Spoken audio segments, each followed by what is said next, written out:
When I decide that I'm going to run the show still today, I get so sidetracked. Now I know that when I invite God in, that no matter what, everything's going to be okay. What an incredible program, and how blessed I am to be a sober member of Alcoholics Anonymous today. Keep coming back. Don't leave before the miracle happens, because you don't know when it's going to happen, but I guarantee if you stay, it will happen. Welcome to the Daily Reflection Podcast with your hosts Michael L. and Lee M. This is a show where we provide experience, strength, and hope through interviews with members of the recovery community. The show is not affiliated with any 12-step or recovery program, although you may hear them mentioned throughout the course of an interview. Today on the show, Lee and I chat with Jill M. from Frederick, Maryland. She's sharing on the Daily Reflection, "Today, it's my choice." We hope you enjoy this show. All right, good morning. It's March 10th. How are you doing this morning, Mike? I'm doing great. I can't believe it's already March 10th. Pretty crazy. I know. Crazy. Yeah. What's going on today? So very excited. Today we have Jill M. with us today from Frederick, Maryland. And Terrific. she's here to talk to us about the Daily Reflection for March 10th. Today, it's my choice. Oh, fantastic. Well, Jill, welcome to the podcast. It's great to have you on the show. Thank you, Mike. Thank you, Lee. It's great to be here. Well, Jill, we get the show started in the same way every day. We ask the guests to read the Daily Reflection for us. Would you help us get started? Absolutely. Daily Reflections for March 10th. Today, it's my choice. We invariably find that at some time in the past, we have made decisions based on self, which later placed us in a position to be hurt. Alcoholics Anonymous, page 62. With the realization and acceptance that I had played a part in the way my life had turned out, came a dramatic change in my outlook. It was at this point that the AA program began to work for me. In the past, I had always blamed others, either God or other people, for my circumstances. I never felt that I had a choice in altering my life. My decisions had been based on fear, pride, or ego.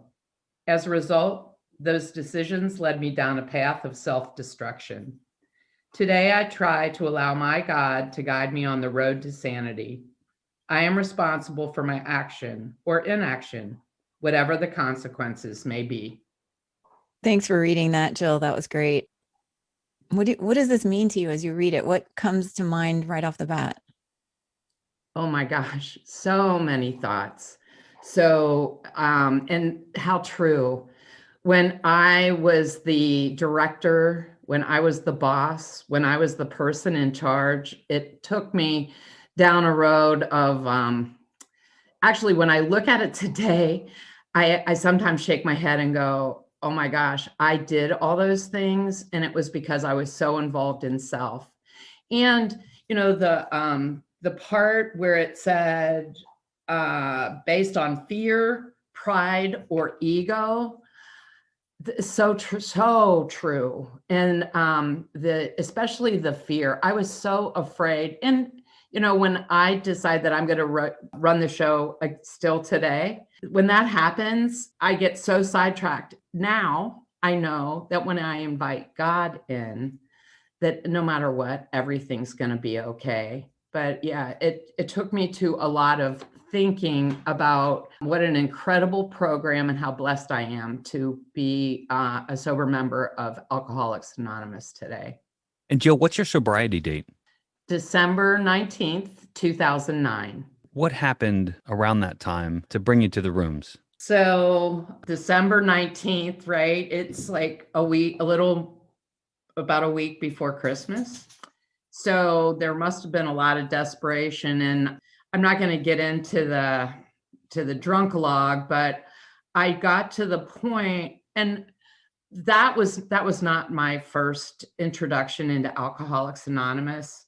I'm not a first nighter. I had a nudge from a judge in 2000, and he thought it was a really good idea for me to join AA. I didn't agree. But anyway, what that experience gave me was when I got to the point where I was helpless and hopeless, and I'd run out of ideas. I knew where to go. Because that first trip into Alcoholics Anonymous, while I didn't identify as an alcoholic, when I went to those meetings early on, there was an hour of a day where I felt safe and welcome. And do you feel like you were born alcoholic, or did you drink yourself into it? I believe that I drank myself into it. There's nobody else in my family that identifies as an alcoholic. And, I've asked my mom, is there anybody in the past that may have been an alcoholic? Because, while it isn't a step, like you don't have to figure it out, I do get curious. And so to my knowledge, I drank myself into being an alcoholic. And I do believe that looking back when I was in my 20s, I see the evidence of it evolving into me drinking alcoholically. So I kind of see times when had something else happened that maybe I would have taken a different path, but none of that really matters. I'm here. I'm here because everything happened the way it happened, which in God's world, that's exactly the way it was supposed to. Mm. And, I have lots of experience to share with others on what not to do. How do you share that experience today? So currently I sponsor 5 women. Some of them have made it all the way through the steps. I have, and actually a couple of them are revisiting going through the steps. And then I have one woman that she's halfway through now. But how do I share that? I share when asked with my experience, strength, and hope. And, and when I'm one-on-one with somebody that I'm sponsoring, I don't leave out any of my gory details because I want people to understand where I was and the bottom that I had hit, because I had a bottom and it wasn't pretty. And I had the women that I do sponsor can relate to the way I drank. So that's kind of when I first came in, and I was in Hollidaysburg, Pennsylvania. That's where I switched from being undrunk to getting sobriety. The women that I had in my network and the women that sponsored me, because I had a couple of them early on, I related to their stories. While they were totally different, but I could relate to the feelings inside. So the daily reflection talks about my previous decisions had been based on fear, pride, or ego. And as a result, those decisions led me down a path of self-destruction. But today, I try to allow my God to guide me on the road to sanity. And I am responsible for my action or inaction, whatever the consequences may be. So how does that show up in your life today? So it's interesting that that's part of what we're discussing. I was at a meeting and we were talking about step 3, which here we are in March. So how appropriate that is. So when I I like to talk about my early sobriety because going through the steps, I wanted to check all the boxes. And because I thought, oh, good, when I get to step 12, I'm going to be cured. And everything's going to be rainbows and unicorns and life's going to be great. Well, obviously that didn't happen. But so, some people talk about step 3, doing it with the sponsor, getting on your knees, holding hands and saying the 3rd step prayer and really committing to turning your will and your life over to the care of God as you understand him. And it wasn't like that for me. Yeah, I went through that process with a sponsor, but it was words. So I just was sharing this with a friend of mine today. Some marriages break up at 7 years. And just because there's something physiological about 7 years and being a human, I just know that when I got to my 7-year point and celebrated my 7-year anniversary, my life changed immensely. And that's when God let me take that back. God's always been there. But probably about then is I was seeing so much evidence of God in my life that is when I fully understood that by regularly turning my will and my life over to God, things work out so much better. I hope that answered your question. Yeah. And just how does it show up in terms of when you're in fear, pride, or ego? Because we know that doesn't go away just because we're in recovery. So what does it look like today to turn your will and your life over to the care of God as you understand him? So I really believe in the 3 A's: awareness, acceptance, and action. I'm a human being, so I'm just grateful for the fact that I not only can become aware of my will kind of trying to drive the bus, but now I know that I'm not, and I'm not a good driver of the bus. So, by daily prayer, I can move into acceptance and then move into whatever action is appropriate to either resolve or accept that that's the way my path is supposed to go. I love that. Acceptance is difficult sometimes, though. You ever experience, something in your life when you just don't want to accept it? And what do you do? How do you get to a point of acceptance when it's not there readily available?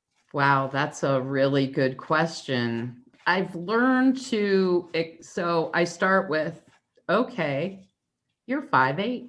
You're always going to be 5'8". You can't do anything about being 5'8". So whatever that other situation is, I kind of just start comparing it to being 5'8". It kind of makes me chuckle, and it also helps me move into acceptance.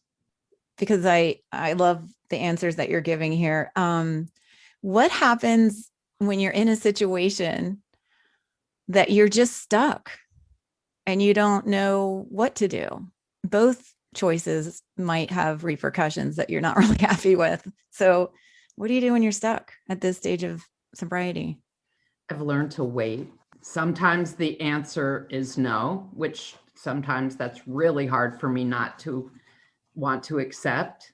I've gotten used to waiting. And, I have a lot of women in my network. So when there's some kind of stuck situation, I like to discuss it with other people in the program. And I have many that have many more years than I do. So just, getting experience, strength, and hope from other women that have experienced similar things really helps me hear what God is trying to tell me. Good suggestion. Yeah. I just love your energy and I love the responses. And I'm thinking the program has clearly changed your life, quite some time now. And how far into the future do you look? And to what degree does the program guide you in that way? Well, that is a funny question because I retired this past June after 43 years in the grocery retail business. And I was planning my retirement, right? Like all this travel and stuff. Well, this thing called COVID showed up. So all of my plans, they were changed. And I'm sure, God has a great sense of humor. So he was chuckling.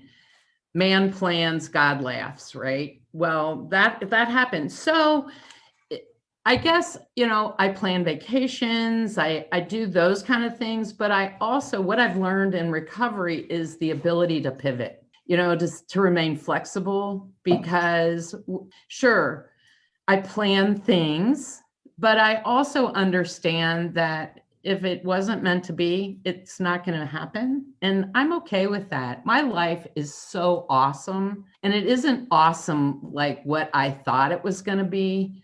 Now it's just rich with friends and love and things that were not even close to being in my imagination when I was still out there drinking.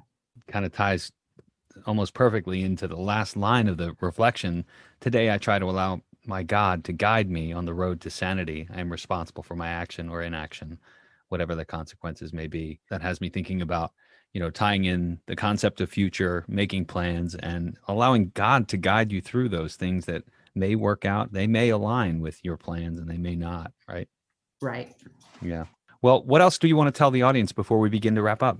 I got to put in a plug for your podcast because I love it. And I know sometimes you asked the question, what would you tell of somebody that was new, just coming in? I want to answer that question. Yeah, right on. Yeah, keep coming back. Don't leave before the miracle happens, because you don't know when it's going to happen, but I guarantee if you stay, it will happen. That's beautiful. I agree, 100%. Keep coming back. It works if you work it. Right on. Yeah. Well, Jill, thank you so much for spending time with us. I really enjoyed chatting with you. And thanks to you, the listeners. Truly appreciate your support. If you want to find us online, you can join us on Facebook at facebook.com/groups/Daily Reflection Podcast. You can find us on Twitter at Daily Reflector.